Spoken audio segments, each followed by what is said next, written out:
In another development on the step-aside resolution, ANC leaders elected to party posts, despite facing criminal charges, will stay in their positions for now. This is according to a TimesLive report. It further says this is according to senior party leaders who attended this week's National Working Committee meeting. Let's explore this further now with political analyst Professor Sipho Seepe. Prof, always a pleasure to speak to you. What is your reaction to the latest installment in the step-aside resolution? The latest installment in this indicates that the ANC is in disarray with regard to how to approach a resolution that was taken in 2017. But what it shows is that the extent to which there are all these machinations are all geared towards making sure that come the conference, people who are not supposed to be contesting or people who may be seen to be contending, they are actually removed. So it is also about really paging those people so that the contest remains with probably one horse that is in the race. But what is important in this is also the realization that it's easier to make this pronouncement, but to implement them would be very difficult. For instance, now the ANC knows that because others have decided to, it has come with the position that those who are accused should not stand. The issue is that if you're going to ask people like Zandile Gumede to step aside or to withdraw from leadership, and then it forces you to have another conference, then you might actually end up with the people on the ground rebelling openly and then selecting them again or selecting other people.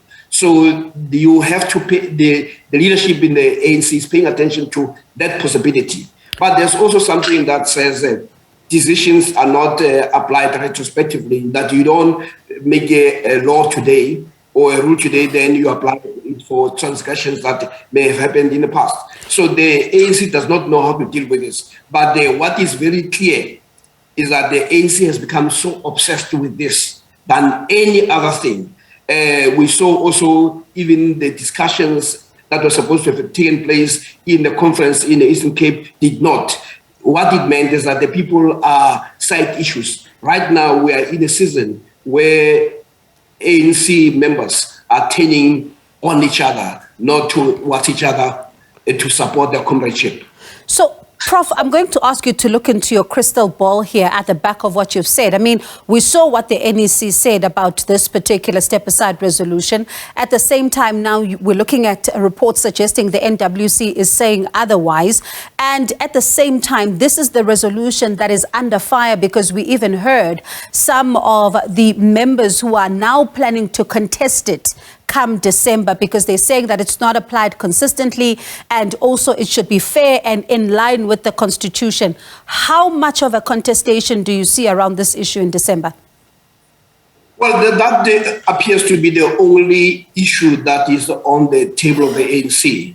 It is really how to use anything that is available within its constitution and within using state institutions and organs to try to delegitimize other people from participating in the contestation for the ANC. For instance, the decision that you will rely on the NPA, a state organ, to then tell people that they should not participate politically, that is abuse of the state organs. The ANC must have the political confidence in itself that it can use political influence to remove people who should not be leading the ANC. But once you start using state organs, you end up with the type of rebellion that we saw in Mpumalanga. You end up seeing a rebellion that also occurred in KwaZulu-Natal, where the people are saying, you can do what you want, but you are not going to impose leaders on us. So here is really the issue of the lack of confidence that the ANC has in pushing this thing politically. So when you can't push it politically, what you do, you use the power that you have. So and Prof, that goes to pardon me for coming in there. Are we then correct to be confused as members of the public when looking at what the NWC is now talking about? Because we know that the NEC, which has pronounced on this matter, is the highest decision-making body in between conferences. Now we see this matter being tabled again in the NWC. Are we correct as members of the public to be confused as to what exactly is now the final resolution around this? Members of the public have no choice but to be confused, because the ANC itself is confused. Because the people who are in the NWC are members that have been selected by the NEC to represent and to carry out the instructions that emerge from the NEC. So what we have here is the NWC second guessing what the NEC had said. But what you might find is that the members of the NWC may be simply buying their time to say, come the NEC, the NEC will stamp its authority and bulldoze this matter. But they also know that when they do that, it is no guarantee that it will be taken by the branches. Because what is important is you are expected to be consistent. And at the moment, because this approach has been expedient, the ANC now is facing the challenge of expediency, that expediency always collapses. But if you act on principle, then you are able to sustain that. Right now, they are having a situation where some people have been prevented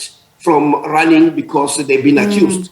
Now you have others who are in the running and who are in positions even though they are accused. So effectively, not all animals are treated equal. And once you have that, you have a rebellion. Prof, where then do you think these developments put suspended ANC Secretary General Ace Magashule when it comes to the December conference?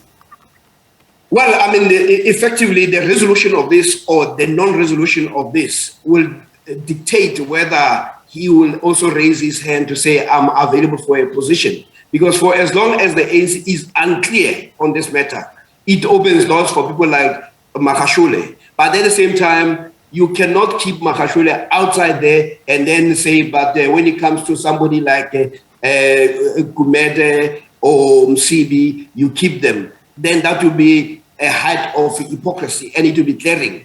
But what is also important that the ANC must worry about is right now, as it has always been, the people have become almost an afterthought. Their obsession is about the leadership, and leadership is about access to the resources. And when you have a party that exists only to be in power, or its members exist only to be in power, they may battle it out amongst themselves. But when the time comes for people to vote, and the ordinary people, and the people are also not so much confused, they can actually see through this. This is why they punish the ANC in the municipal elections, to say, you guys are no longer representing us. And they're also making a statement that come 2024, we might not even vote for you. And instead of the ANC correcting itself, it has gone back to what the ANC is good at. It's interesting, Prof, and we have to leave it there, but it'll be interesting to see, as you say, if they are going to yield and apply this retrospectively, because there are some who are calling for consistency, and also even around what the president even said during the January 8th statement, that there needs to be, a look at the branches and the strengthening. So certainly an interesting one as the party inches closer to its conferences. That is Professor Sipho Seepe.